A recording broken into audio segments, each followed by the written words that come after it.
E a espiritualidade, né, que entra nisso? Adoro esse tema. E quando a gente fala de espiritualidade, o primeiro ponto é entender que a gente não está falando de religião, né? A gente está falando em ter fé, né? Espiritualidade é ter fé. Você acredita, né, no que você achar por bem, no que você aprendeu, enfim. E a gente tem estudos sobre isso. Quando a gente está falando sobre isso, a gente está falando em algo que é estudado, de fato, não é da nossa cabeça, né? Então, a gente sabe que, por exemplo, acreditar em algo, ter fé, melhora a adesão do paciente ao tratamento, né? Diminui parte dos efeitos colaterais também, isso é comprovado. E é importante porque tem um lado ruim da fé também, quando a pessoa acha que teve câncer, por exemplo, por um castigo divino. Então, a gente estuda isso para a gente perceber quem é o paciente nessa história, para a gente conseguir levar ele para um caminho, né? Porque se ele acha que ele teve um câncer por um castigo divino, ele não vai aderir bem ao tratamento, ele não vai querer tomar os remédios do jeito que eu passo. E se eu não perceber isso na minha consulta, eu vou estar deixando de levar um acolhimento a esse paciente. Então, a gente, na consulta, a gente tem esse mapa, a gente percebe quem é esse paciente. Hoje em dia, todas as consultas a gente pergunta em que o paciente acredita.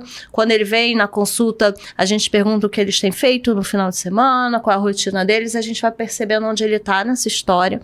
E aí a gente vai plantando essas sementes ou tirando algumas angústias, porque pode ser extremamente um sofrimento grande, né? Ter essa questão de culpa, de castigo.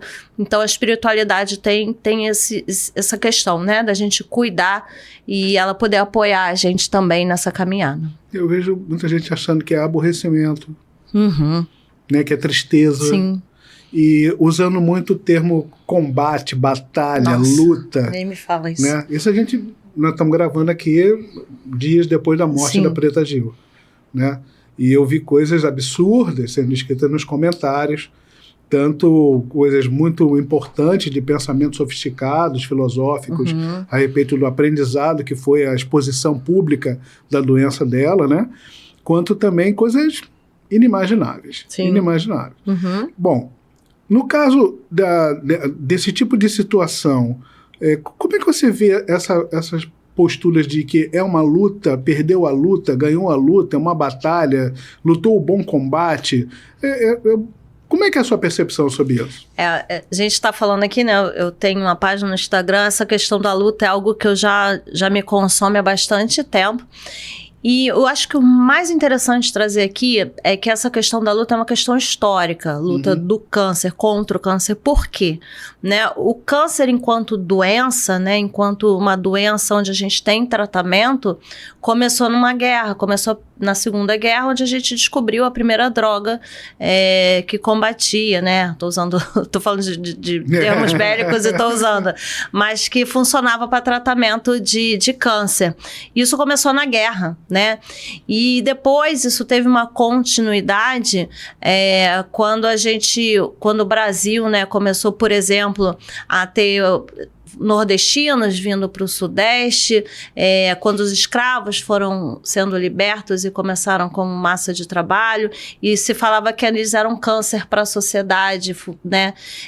O câncer também tem um estigma interessante, triste, mas interessante, que como a gente não sabia nada sobre a doença, era uma doença que muitas vezes ficava dentro de hospital, em hospitais em lugares escondidos. Então, a gente tem um livro, né, antigo que fala de doenças infecciosas e câncer, né? Como se fosse uma coisa contagiosa e que deveria ficar escondido. Então, isso de ser um termo de guerra vem lá de trás. E quando a gente começou a tratar câncer na guerra e tinha uma arma contra ela, a gente já tratava, por exemplo, hipertensão, diabetes. Então, essas doenças que são crônicas e ainda matam mais que o câncer, né? Sim, embora o pessoal não tenha claro. essa questão, elas não entraram nesse quesito guerra. Então, por exemplo, eu tenho uma aula que eu ponho um monte de foto de jornal quando a gente fala de morte por câncer e uma quando a gente fala de morte por outras causas. E morte por outras causas não fala em guerra, né? E câncer fala guerra, lutou, batalha. Então, acho que o primeiro ponto aqui é entender que isso é uma questão histórica, né?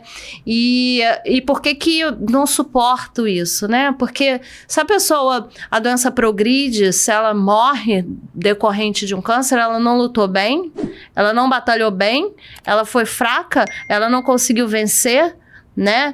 Então, isso traz um peso muito grande para a paciente, para o paciente. Ela se sente responsável por seguir essa batalha forte.